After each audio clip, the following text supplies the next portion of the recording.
RUHPOLDING is always a sign of the middle of this Biathlon World Cup season and when people are really hitting top form, as tens of thousands of biathlon-hungry fans fill the galleries to watch the world's best biathletes do battle for supremacy. I'm former U.S. Biathlon team member and NBC Olympics commentator Chad Samala. The men took to the ribbon of snow first on Wednesday in the final tune-up for the Men's World Championship 20-kilometer individual event. At the front of the field, the domination by JT Boo continued, though a miss in the first shooting stage put that in question early. Still, with a dominating ski time that was 1 minute and 14 seconds faster than anybody else in the field, Boo bested the next fastest skier and shot 18 for 20 to still take the win by 9 seconds over teammate Vetle Sjostad Christensen. The feel-good story of the day and maybe the weekend for the men's side, Slovenian stalwart Jakob Fak getting another podium in the men's individual on Wednesday. 3 U.S. men took to the start, so let's hear from Lowell Bailey, the high-performance director for Team USA, about the men's individual in RUHPOLDING. 2 top 40s on the men's side. Sean had a decent race, 35th in the points. Schomer, same deal, 2 penalties, 40th. So 2 guys in the top 40. In the women's individual, Italy's Lisa Vitozzi took her 3rd career win and first win since 2019. It was a full comeback story for Vitozzi after 2 seasons of really poor shooting has plagued her and put her well back in the field in the overall standings, but this sort of signified her return to the top. Here's Lowell with more on Team USA's efforts in the women's individual. The bright point of the day was Kelsey Dickinson, who had a PR with 47th place.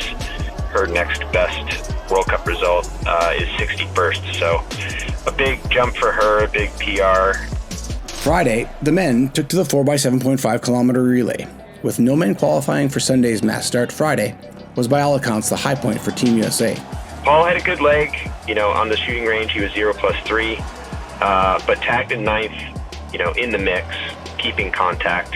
Sean, same deal, he kept contact, he brought the team back up to 7th, definitely making things interesting, keeping contact with the lead group, and Sean had 0+3 as well, so it wasn't like he was cleaning.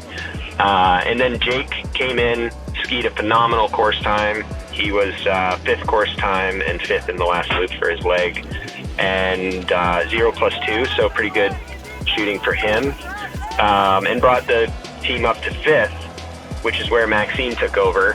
30,000 spectators, junior anchoring in RUHPOLDING. Hard to know what to expect. He had a miss in prone, so he had a penalty loop, and other than that, it was an amazing race for him, and still an amazing race, I have to say.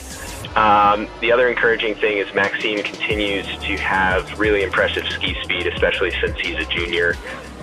A guy that skied a 9th course time for his leg and 30 seconds off of Johannes Bö.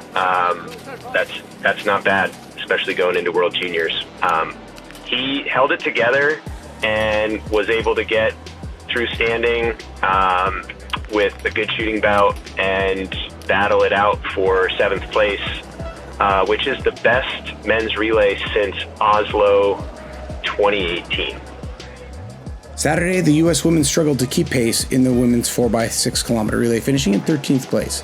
Here's Lowell's outlook. On the IBU Cup side, also some excitement this week. It was over in Pokljuka. We had some PRs over that way. I think, really the takeaways from this weekend are our men's team showed in the relay that there's some depth there. If you look all the way through down to the IBU Cup, you've got really 6 guys that are showing some really good form. On the women's side, encouraged by Deidre's ski speed. The Biathlon World Cup moves to Antolz, Italy this Thursday through Sunday. Keep your eye on biathlonworld.com. I'm Chad Samala. We'll see you next week.